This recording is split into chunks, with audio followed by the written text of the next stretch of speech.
I'm Carl. I'm your friendly CyberBroker fanboy and one of the co-hosts of the event tonight. I'm Merk, your co-host for tonight, DJ and fellow DJ. As you guys are saying this, we need an intro song for the other ones. I'm Josie, CEO of CyberBrokers. And then I'm Chris, fumbling with my microphone, and the creative director, like lore master. That's a good time of CyberBrokers. Welcome all. I'm so excited to have our first party.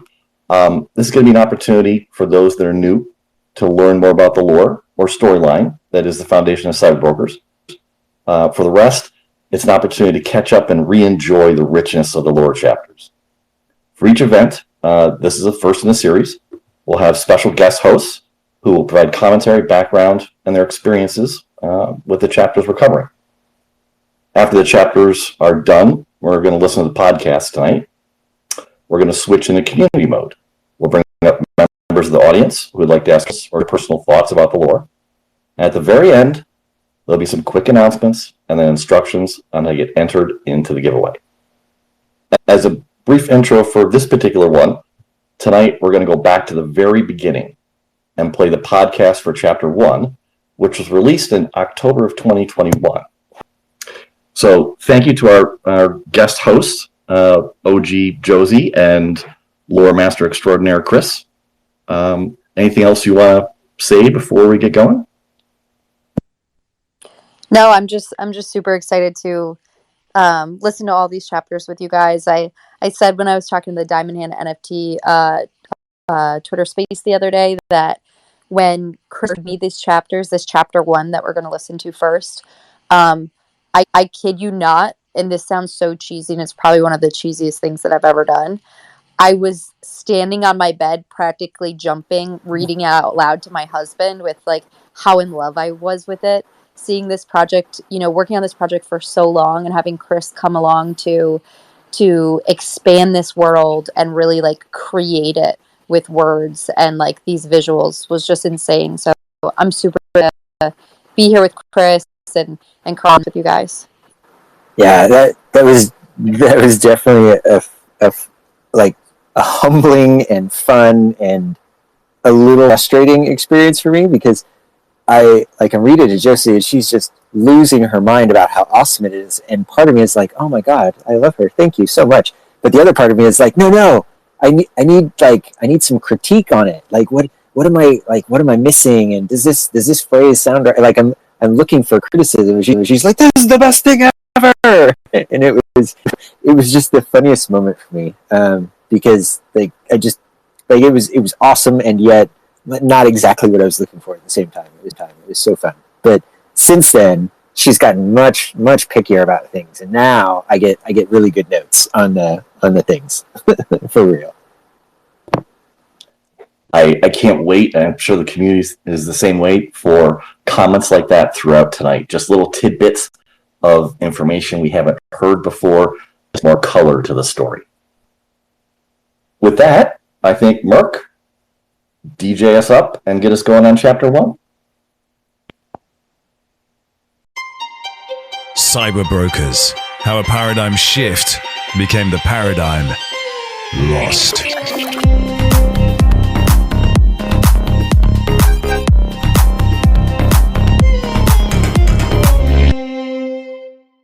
Project Paradigm, Chapter 1. I hate my job. Spice sighed and lifted her eyes from the ground to the pile of grey ice and frozen sleet blocking her way.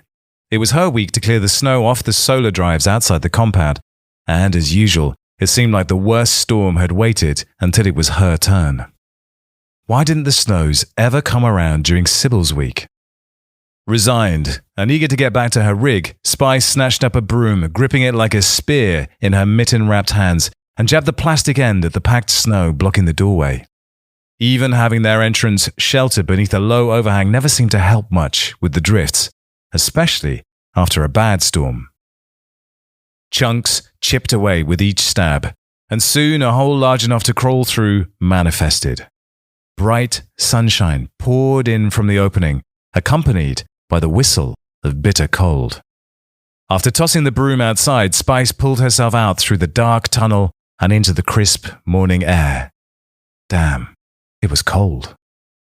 A frigid wind screamed across the ice dunes, swirling whatever it found into clouds of frozen debris. Heavy drifts of white, reflective slopes greeted her from every direction, but thankfully, it wasn't snowing. Spice pulled her parka tight and secured her goggles against the howling wind. She jabbed the long pole she carried down into the snowpack. Her people used them to mark the compound entrance while trekking out beyond the safety of its tunnels. Ever since Ricardo left to clean the panels and hadn't returned, it became mandatory for all sweepers to pack out the marking poles with them. Storms could move fast, hurtling down from the mountains of what was once northeast New Mexico. Using the broom for balance, Spice crunched her way up the hill to where the silhouette of the solar drives met the skyline.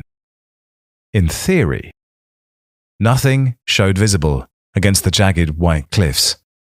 However, even as the landscape constantly changed, she knew she was in the right place. She'd regularly made this hike for almost 20 years now.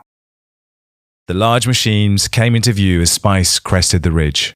The solar drives rested deep in the snow beneath the tangle of the winter cloaking net.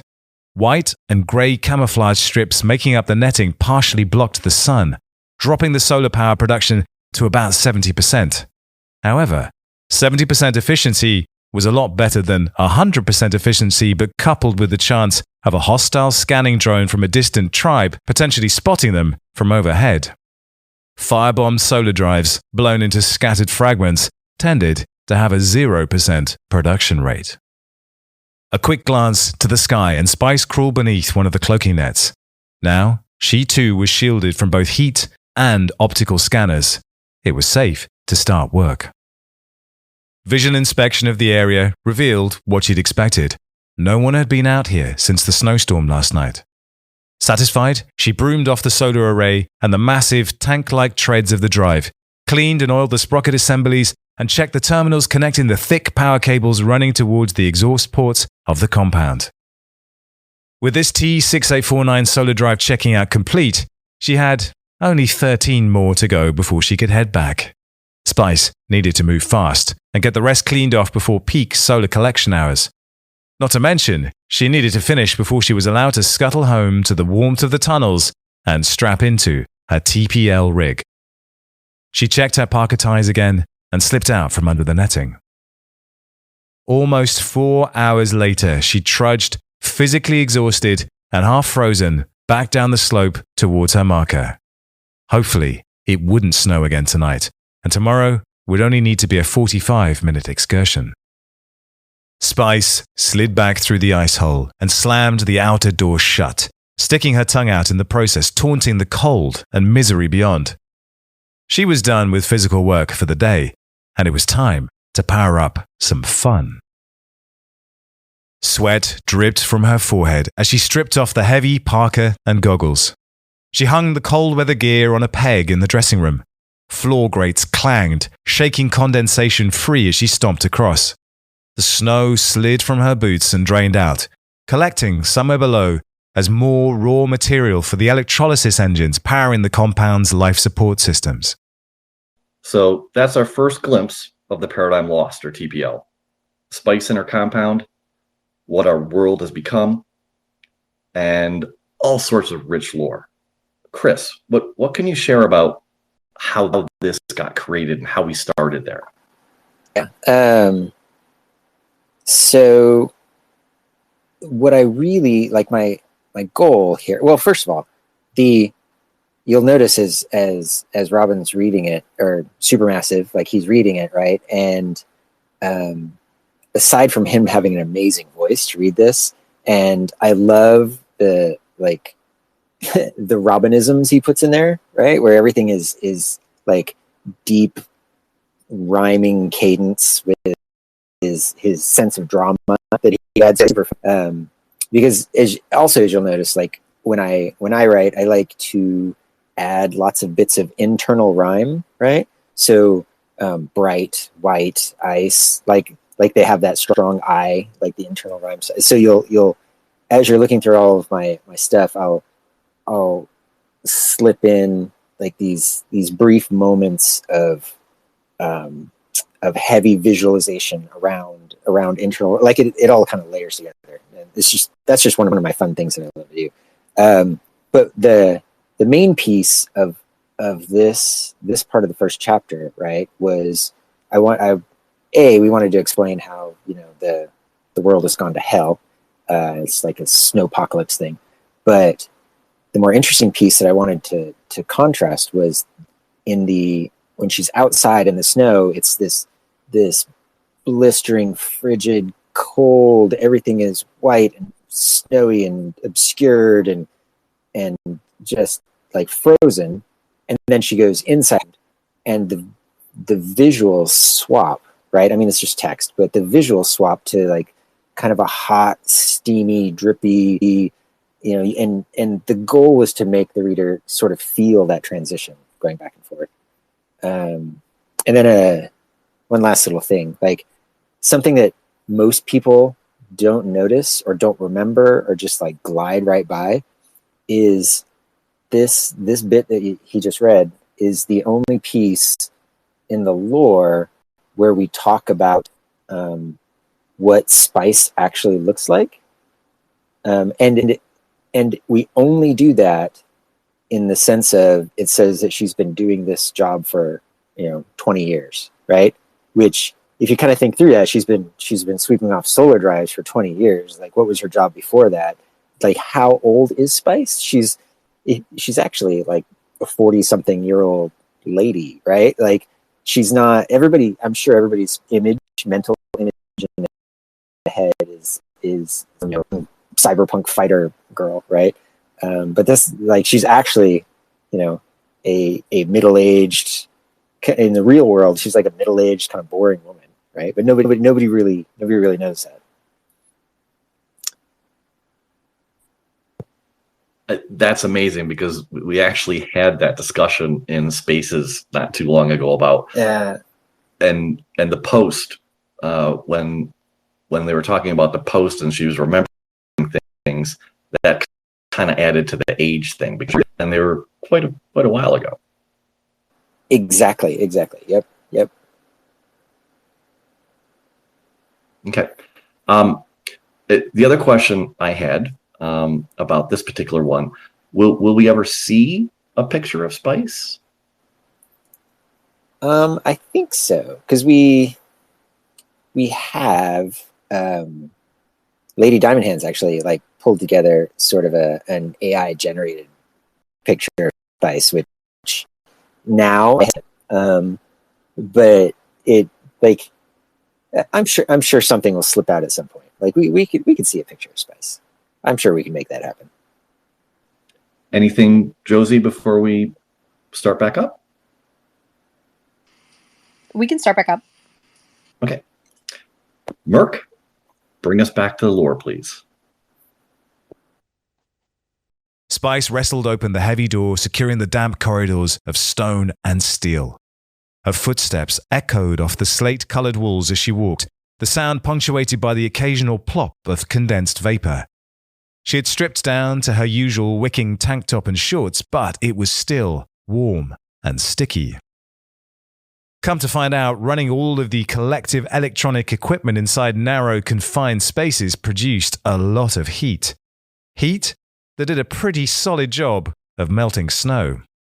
They vented the excess steam occasionally through those upper exhaust ports. Every hour or so, a crisp blast of icy air washed through the compound, refreshing the staleness and working to cool their internal systems at the same time.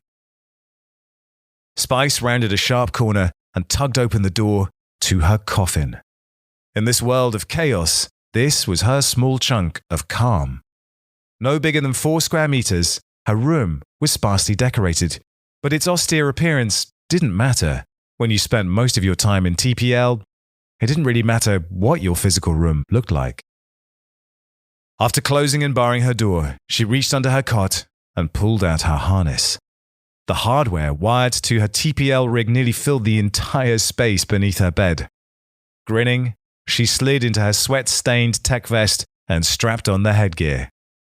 every time. Even all these years later, she felt like the hero from one of those old movies. The ones where the good guy gears up right before wading through unspeakable odds to save the day. Spice lay down on her cot, closed her eyes, and punched the power button. The link light on her rig flashed from red to green. Her grey, steam-stick room vanished from her senses. Connection was made. When Spice opened her eyes again, she flinched. Darkness somehow still surrounded her. A tense moment passed, and she remembered where she had last logged off. Relieved, Spice keyed a couple of relays and the power grids fired up, casting an eerie green glow across her command screens. Another switch flipped, and a massive door crawled up, coiling into the 30-meter-high ceiling. She grabbed 2 sticks on the console and set hundreds of servos into motion. Her giant mech, 25 meters of speed and wrath, stepped out of a massive garage and into the bright lights of the Strip. Splayed out before her, glittering with light, noise, and activity, was her real home, the metaverse.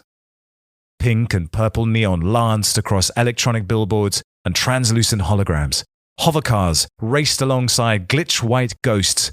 Every street corner shilled a secret quest, puzzle, or bundled stim-pack.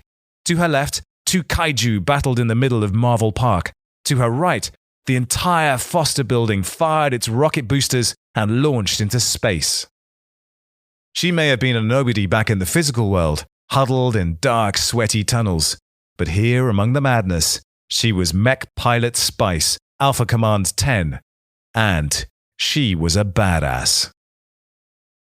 Normally, she didn't log out of TPL from her pilot seat, but last session, well, she'd been in a hurry. Now that she was logged in again, she needed to catch up with unironic Ken, find out what she'd missed. Her comms flashed. Ken's voice came through over the speaker. "Hey, Spice, where'd you go?" "Sorry, I had to cut out. The power cells at the compound were in negative accumulation." "No, that sounds bad." Spice shrugged, looking at the screens and spotting him on the street below. Just needed a little snow patrol. Unironic Ken didn't have to worry about issues in the physical world. He was a cyberbroker, one of 10,000 poor souls permanently severed from their human bodies and stuck, wandering the metaverse forever. A couple of centuries ago, after the Arctic shelves collapsed and triggered the first modern ice age, the world governments came together with a plan to save humanity by moving everyone into the metaverse. It had been called the paradigm shift. The first 10,000 volunteers who logged into the experimental paradigm rigs, intent on permanently colonizing cyberspace, instead met with disaster.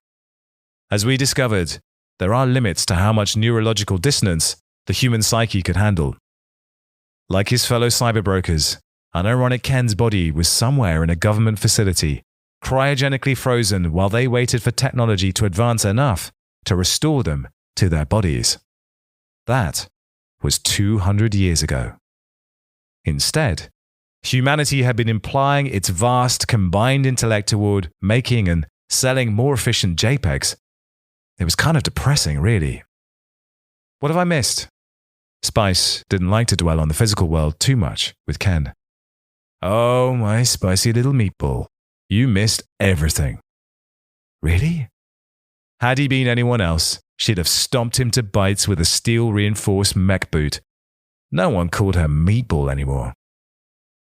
"Yeah, the apes and cats are at war again. You have a couple Dow votes to cast and 4 airdrops to claim." Wow, busy night. One of the best parts of being friends with a cyberbroker was that they were into everything. They went everywhere. They knew everyone. Decking for a few generations of humans will have that effect. "A broker never stops," he winked up at the giant robot. "You gonna let me in?" Spice toggled the ground hatch release, and unironic Ken climbed aboard. They had some fun to find, especially in this world. That failed experiment we all call TPL. The paradigm lost.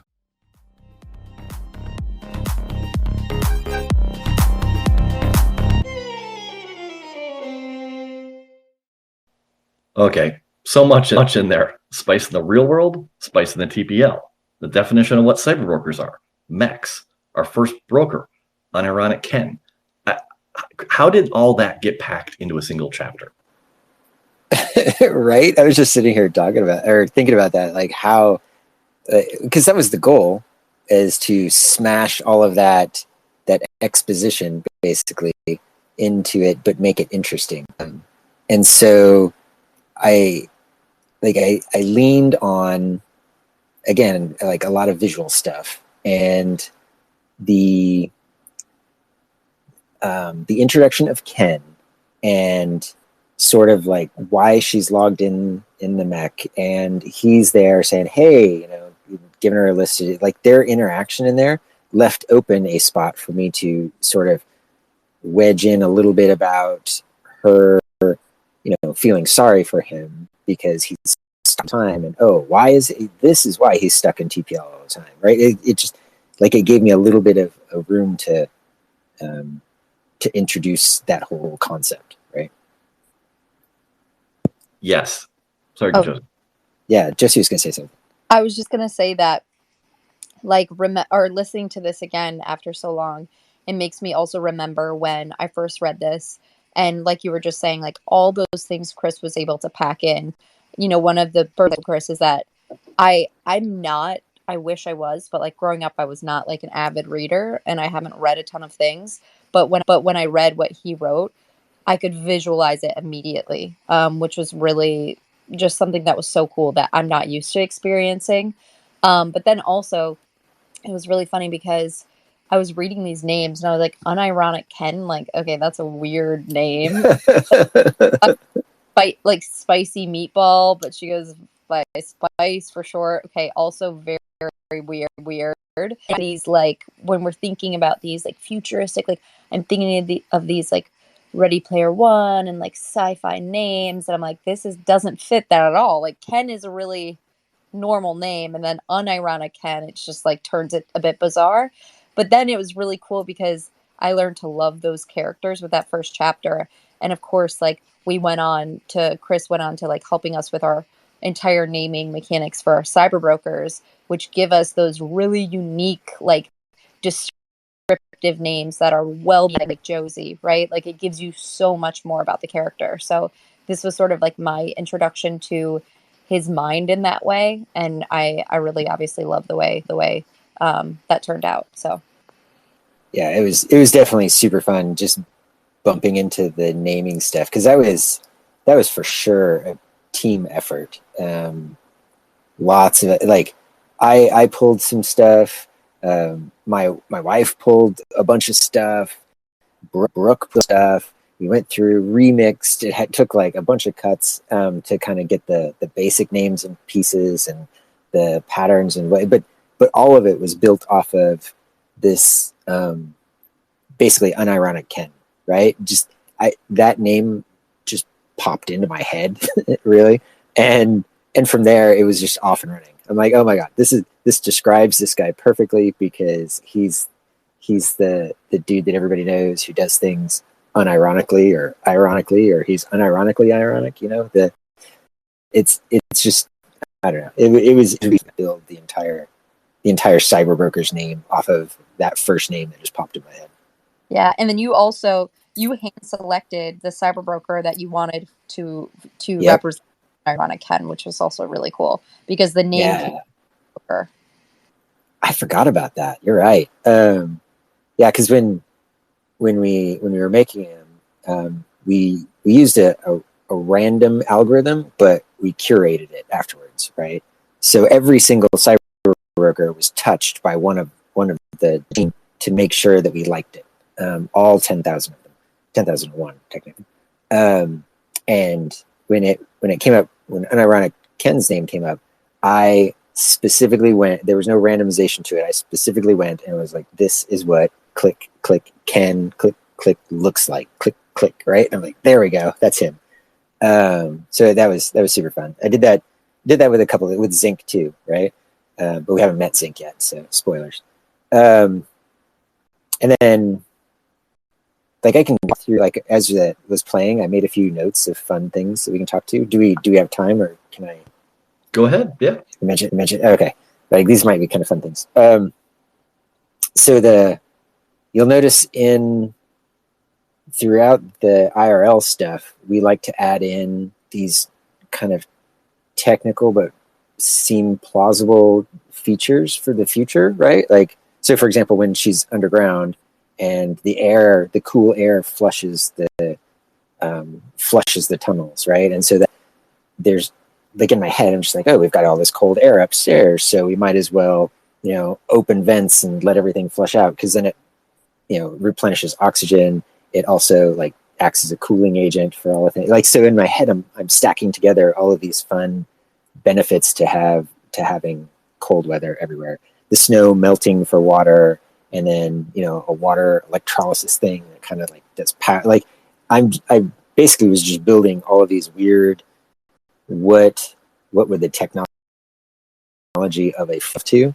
So that was fun. The part where she puts on her rig and flashes into the TPL, right? She logs in.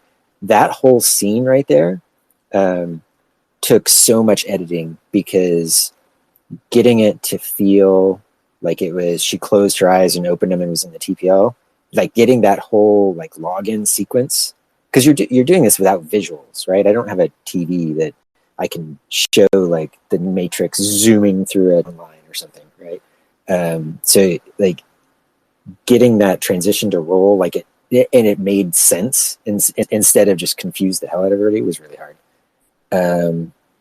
Storing the mech was kind of a fun thing, because a rule that we've made is that, unlike in Ready Player One or something, where you reach in your pocket and you have a toy and you drop this toy on the ground and it turns into a giant robot or a giant ship or whatever, we opted to instead use the actual geometry in the world, because it's it's a digital world or whatever.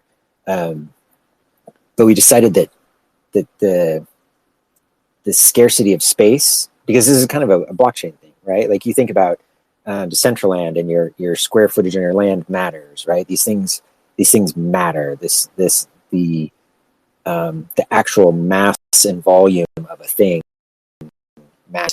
And to have more space, to have bigger stuff, it means you got to have more storage for it and all. Anyway, so we made that as a rule, and so you'll notice throughout all these things, we have there are transfer packages to where you can transfer an item from one person to one person, like blockchain style, but the actual like quote unquote pixels of that thing, they still exist. It's very NFT related, right? Like, so those pixels are a thing, and even though it transfers from person to person, or it moves around or whatever, like that like actually exists as a physical item. We wanted to sort of replicate that physical spaceness in the things.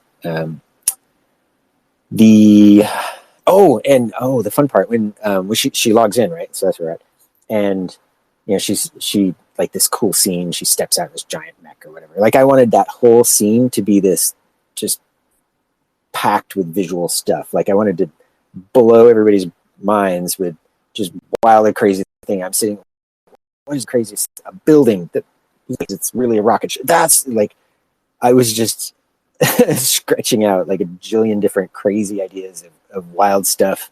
Brands battling and like all of that kind of.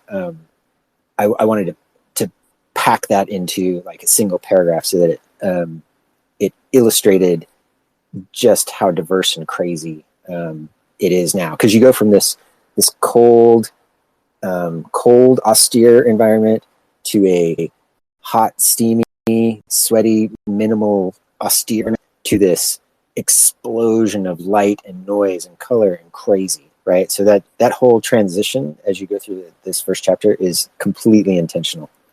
And then everybody will notice the nods to crypto stuff.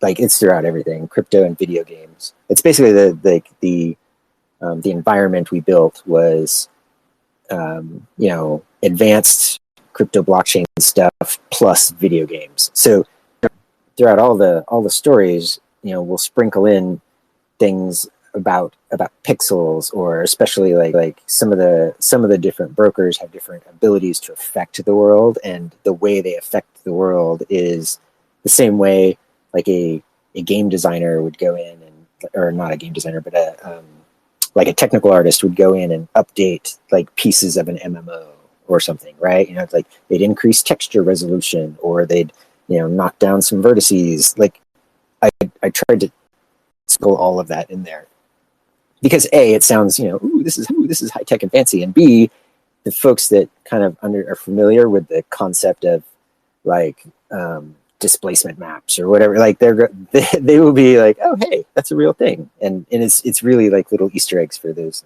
kind of people too. I should stop talking now because I'll talk all night. Okay. But anyway, lots of fun stuff went into this whole chapter for sure. The one big question I had was kind of like a timing. So this, the first chapter was October 2021. The second chapter was January of this, and you spoke about like jumping up and down on the bed when you got chapter 1. So like, how long ago did this all like come together? Chris, do you have memory of dates of the lore specifically? Oh man, I'm so terrible at that. I can look, or I can try. I feel like that because I remember we met, like you, Ben, and I met, and I pitched on, like I had a little Google slide deck, and I kind of pitched the storyline. The story arc, really. And I was super excited about it, and they were just like, okay, that sounds cool. And because like my pitch was really bad, right? It was just like, here's a bullet point with like 5 words, and then I was waving my hands a lot because in my head I could see what I wanted to do, and they're just like, cool, okay, we trust you. And then so then I wrote up the first chapter, and that's when like all the things where it makes sense, and like, okay, and then this, and then this, and then this, and we'll make them, we'll build up this deep empathy for the cyberbrokers themselves. We'll feel so bad for them because they're these poor bastards just stuck in hibernation, and like they're missing their families and all of, like, we're just going to build up this deep sense of empathy for the cyberbrokers, to make them, the drifters, the public, the readers, everybody just kind of like feels bad for them. Right? That was the plan, and then we do the cool the twist that we'll get to in chapter 4 eventually. But the initial part was to build up this empathy and then knock everybody's legs out from under them. So it was really funny because when you were pitching it, you were like, you're like telling me about how, well, you were really secretive about some of your ideas. You like wouldn't tell me. I was like, Chris, I hate surprises. Just tell me. And you're like, no. It's gonna ruin it. It's gonna ruin it. You're like, I can't. And then when we would also talk to, other folks that we were talking to about CyberBrokers before we launched, Chris was like, don't give anything away. Don't give anything away. Like once we had gotten further in the lore. So it was really cool to just like see it start to unfold once like things did start getting released publicly. Oh my gosh, that was so good. Like when we, so good. So thank you for the timing part. The other part I was curious. So chapter 1 is clearly the framework for us, but how much else of the framework had you worked out about the TPL when it launched? Yes. Not a lot, right? Like there were a few high level rules, but a lot of the details were just fill in as you go, right? Which has really been the ethos of the whole thing, because we are building this story with our community, right? And so if we have too much storyline mapped out, then like there's not really anything for the community to do, right? And so we knew from the beginning that we wanted to have this cool dynamic story that is affected by the community and their choices and these quest interactions. There was some over time we refined what that meant, but we knew from the beginning that we wanted this to be a collaborative kind of storytelling thing.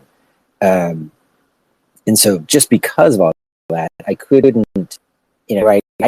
I do not know how this cycle ends, right? I don't know if the good guys win. I don't know if the bad guys win. Like we don't know because the community hasn't like done all the quests and kind of put in the work and made the tough choices that they don't realize they're making to drive the story forward. So the answer to your question is not a lot was mapped out at all when we launched. Interesting. That's I never thought of it that way, because if you had too much in your head, it would have obstructed freedom of movement in the storyline. Yeah, exactly. And I do, like, I run my D&D campaigns the same way, right? Like I'll build this general framework, and then like, because the first time as a dungeon master, when you build this like intricate world and this story, and you're like, okay, my group of PCs, they're going to go through this, and this is exactly, and then they get derailed by a goblin wearing a dress, and they're just like, oh my god, let's go save your family, and that, like, everything that you've built is just thrown away because they're over there doing something random, and you're just making it up as you go. And so like 25 years ago when I learned that, I was like, oh, it's like storytelling and D&D is more about improv than it is really just mapping stuff. I mean, sure, you have these pockets of I'll call them like stand up and cheer moments that you want to kind of work through, but the details of those can change, and how you get from point A to point B can change, and all that. And so I kind of took that ethos and we applied it to CyberBrokers as a whole, right? So we have sort of these tent poles of world lore that we're kind of working with, but the actual story itself is dependent on wherever it's crazy, because this is one of the only things that I know of that does this, because every choose your own adventure book everywhere, they like that book is published, it's staying in your hand, like every possible ending is already there, like all that is known. Every, like, the choose your own adventure movie that Netflix came out with, right? Like they shot and filmed all the potential endings. That's the thing with CyberBrokers. We're doing this with text, and we have not built the end. So we don't know how it's going to end because we haven't built the part that informs the end, and we haven't built the part that informs the informing of the end. And so as we as a community are going forward and writing this story, like the next chapter I have to edit, right? Because very talented writer Johnny is helping us, and we have our writer's room and all this stuff, right? But like chapter 11, who knows what that's going to be? Like nobody knows. We have an idea of this one being because the community did things and made choices, and Soleil got the key and all that stuff, right? Like, so we kind of have a setup for the next, but beyond that, we don't really know, other than some very high level story points we kind of want to hit, like some emotions we want to evoke at places, but how we do that, we don't know yet. Thank you. Yeah, it's to hear your ideas behind how it all gets created. But is there anything else you guys wanted to add specifically about chapter 1 or the beginning before we ask people up to take questions? I'd love to ask people up. Also, sometimes people get a little mic shy, so if anyone's shy, we can jump in and add more. Yep, totally. Absolutely. But ask away, people. Mm-hmm. Okay. If you come on up, raise your hand, bring you up. Just as a reminder, we're only dealing with lore questions here and chapters. So let's keep the questions focused on that, please.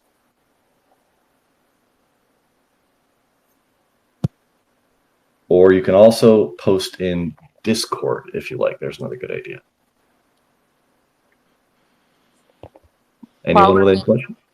While we're waiting for someone to come up and ask a question, please do raise your hands and we'll bring you up. I'm looking back at our old DM, and I'm realizing like there's so much cool stuff that we should show the community about, like even some of the broker styles, that the outfits that didn't make it, and like Oh yes. yeah, I remember I saw a note of like, hey, any ideas of what the world should be called? And then you wrote, well, for now I'm using, and then in brackets, like world name here. You know, because you like didn't have one yet. So it's fun to look back on those old ones. Oh my gosh, that was so good. Yes, we should definitely show all that. That'd be super fun. Yeah. And it's even more fun to think about it that was less than a year ago, right? Like it's not like this is something that you and I have been writing for, 10 years or whatever. Right. So like this, like we hustled through this and put together some pretty sweet story in a very quick time. Yeah, no, I totally agree. So the other question I had about this was, you talk about the opposites a lot, and you see the opposites in there. Did that transfer into the collection, or was that just kind of a lore thing? Oh, I have a comment on that, and then I'll let Chris respond too. So before Chris came on, I had thought of a lot of the talents. I think at the time I was calling them jobs. I thought of these jobs that I just thought really would make for a sick collection that I wanted to do. And actually my husband Andrew helped me come up with these two. We were like, for months we're riffing on like, what do we want to see in the world? Like, what should people be doing? Like, what are they going to do in this, like, like what we thought of what the world was eventually going to be, even though we hadn't like had Chris write about it yet. So it was a lot of our imagination. And when Chris came in, one of the first things I asked him was, hey, can we go through this job list, now talent list, that I created, because creating stuff that I think is cool and awesome and fun, but I want to make sure that this actually works in building a world and in like the longevity, because obviously, as most of you probably know, Chris wears a lot of hats, and not only is he an amazing writer, he also knows like game mechanics, and like he can think a lot further in the future of the longevity of some of these decisions than most people. So I asked him about this and the talents that we had already selected, and I'd say 90% of we had, he was like, this is great, and it was my first time really working with Chris closely on something. So at first I was like, is he just saying this is great but it's not great? Like, why? Like, is he? And same thing with him when he was like, Josie didn't give me the feedback I was looking for. Like, I had that same feeling. I was like, what the heck? But he said to me, and the reason why I bring this up is he said a lot of these have like their opposite. The talent has its opposite, right? Like, you have talents that are sort of, I forget the word, Chris, like not the opposing talent, but you have ones that like pair together that are the opposites. So he thought it made for really good storytelling, that you can have those people that are not pitted against each other, but do the opposite things in the world. So that was really interesting. And then of course we tweaked some and added some in as we needed to. But that just reminded me of that when you asked, Carl. Yeah, and that's absolutely it, right? And don't let Josie fool you. She's a game designer. Even though she doesn't really play games, like that's how her brain works. It's funny.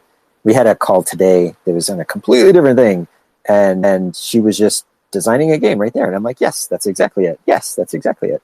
Yep, just like that. And it's really cool. And we've been working together long enough now that she knows if I say yes, that's it. She knows I'm not just like blowing smoke, because we've also had things where she's like, oh, what do you think is a good idea? And I'm like, wow, that's a terrible idea. We should definitely not do that, right? And vice versa. It's really fun that we have this relationship where we can, like, it's really nice, right? Because then, if they're telling you it's good, you're like, sweet, this is good, like, we can go.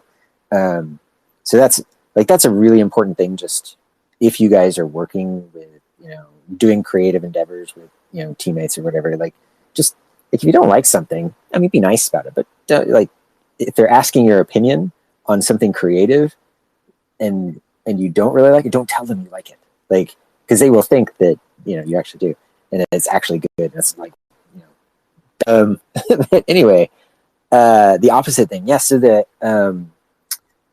the whole like that builds conflict, right? It has this, when you have opposing viewpoints in a world, right? This leaves space in the story for conflict, and it doesn't have to be like, I'm going to punch you in the face conflict. It can just be like, oh, my job is to, break things, and my job is to fix things. Therefore, there's conflict there, right? And so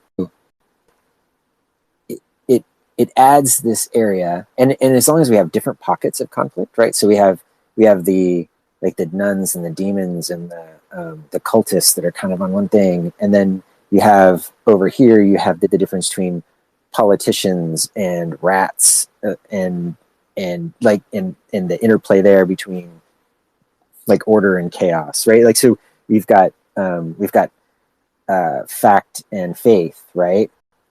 We've got all of these things set up and explore eventually, like, as a community, bits of narrative that play off of those conflicts. And it's really just about setting up a playground for all of us to play in. And when you have sort of the pieces loaded up like that, it makes it a little easier to navigate once you kind of get a narrative rolling, right? Because, we need a bad guy, let's audition for bad guys, we need a particular kind of bad guy, and look, there's a whole bunch of them out there, let's go grab one, right?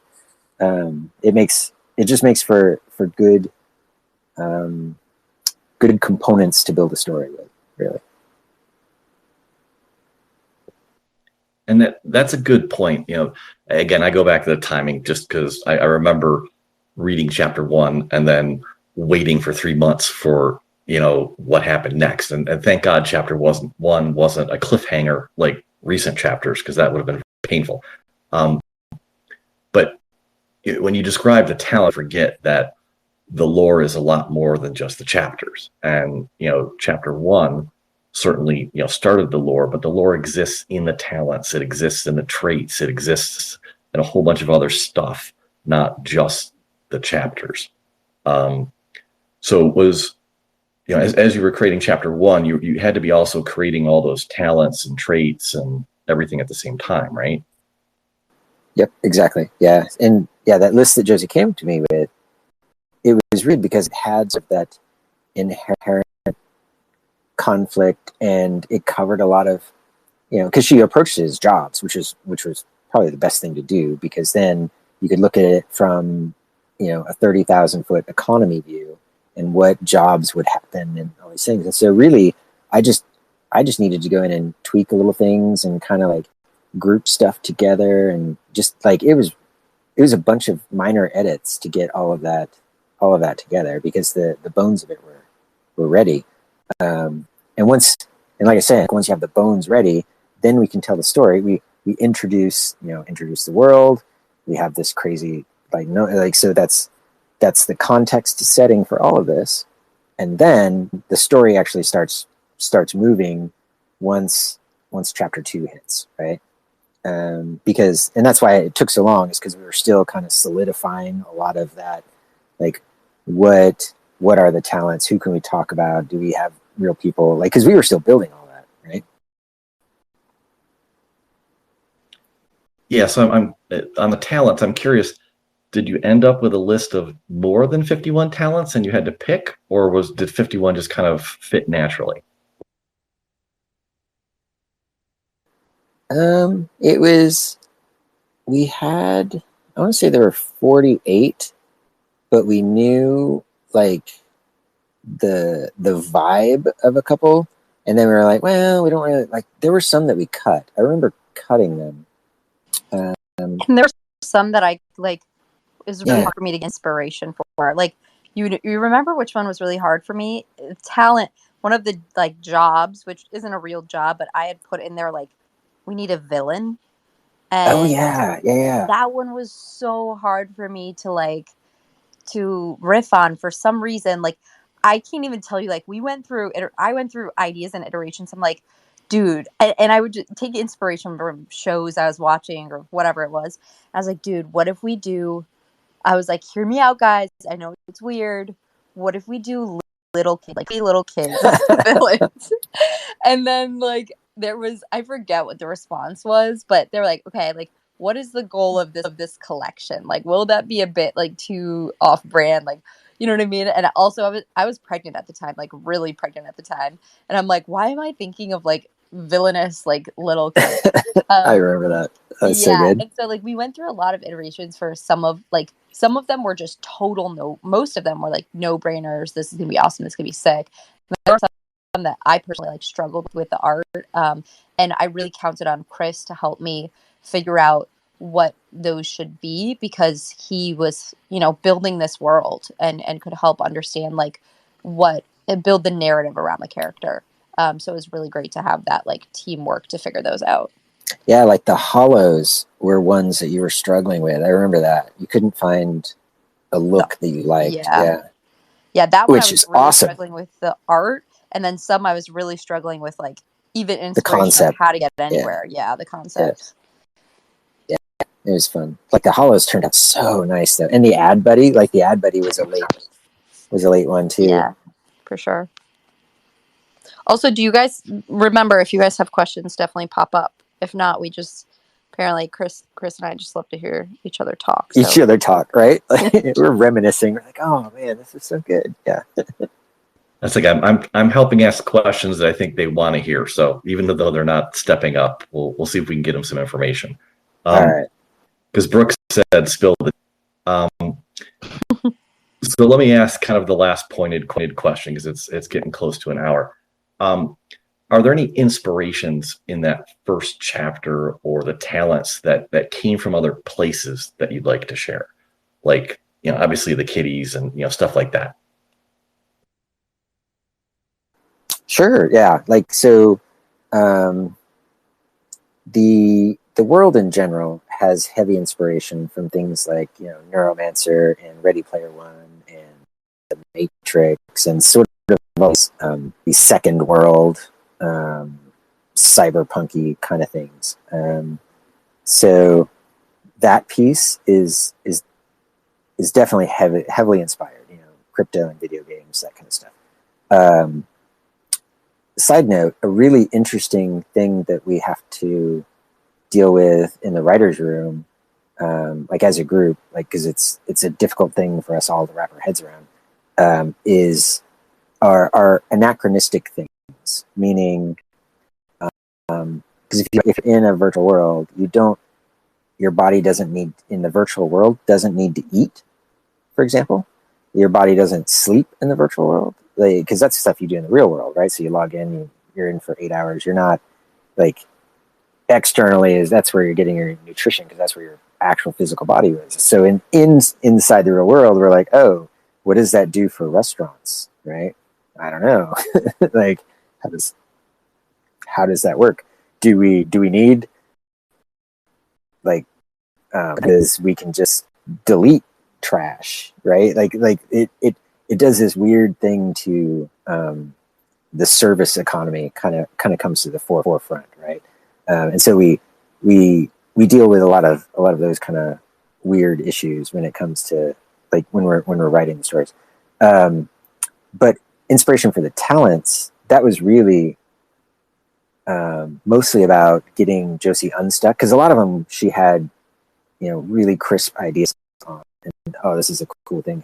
But some of them, like, for example, the game master, right?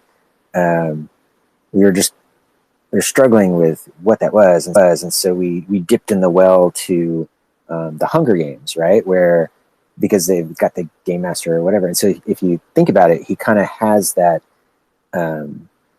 that look for that character, right? or some of them do, right? But you can get that feel from the art. So and of course there are the things like the politicians holding the TVs and all those things that come from Josie's art. You know, the Bitcoin shirts, like all of this fun stuff like that.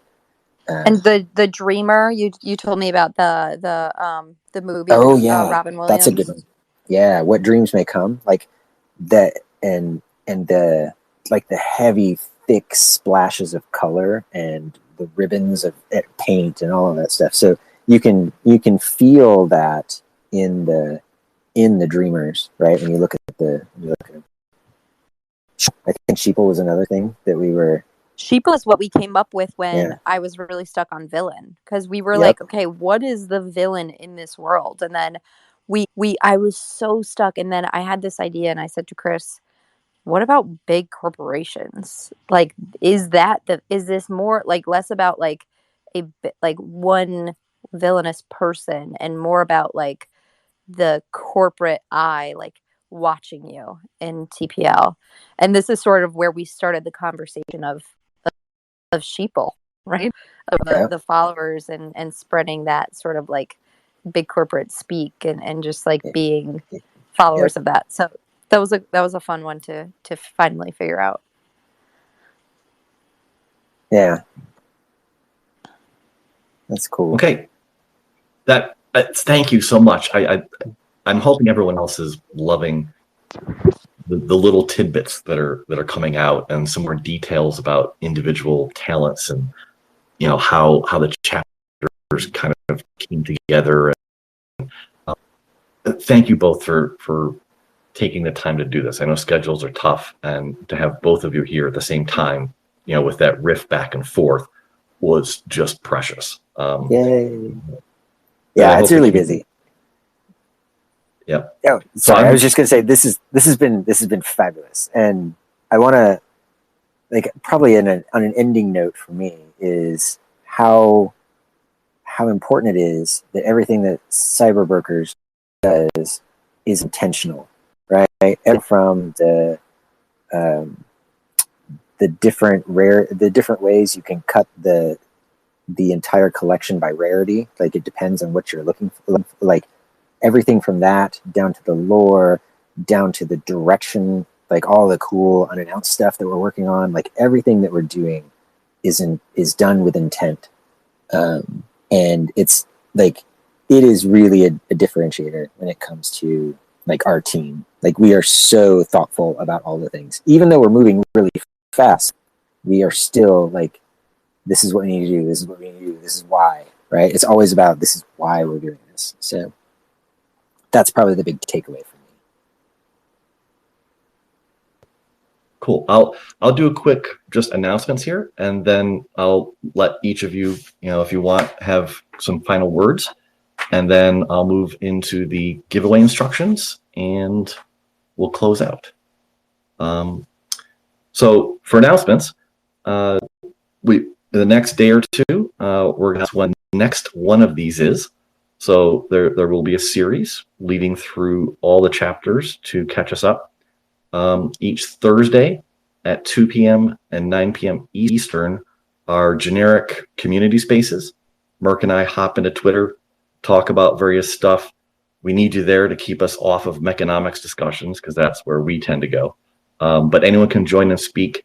You know, it's just a safe place to come and chat. Tuesdays at 2 p.m. and 9 p.m. in our creator calls.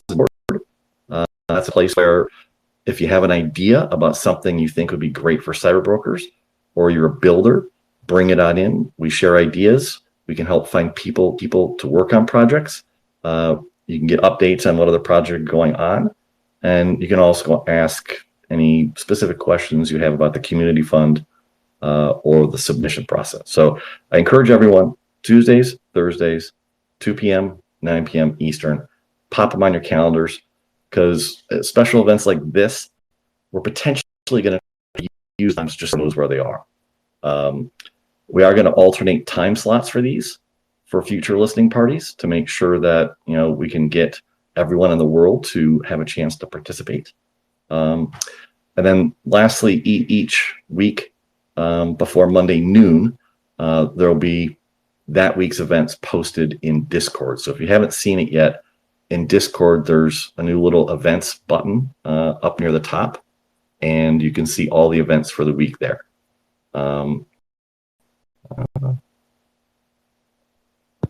So that's what I have for announcements. Any closing thoughts?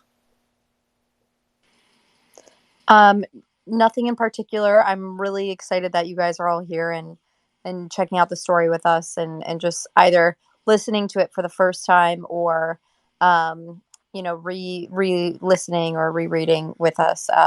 We're really excited to just obviously, like Chris has been saying, continue to build all of this lore, this world with all of you guys. So I just the time that you all are taking to enjoy all this with us.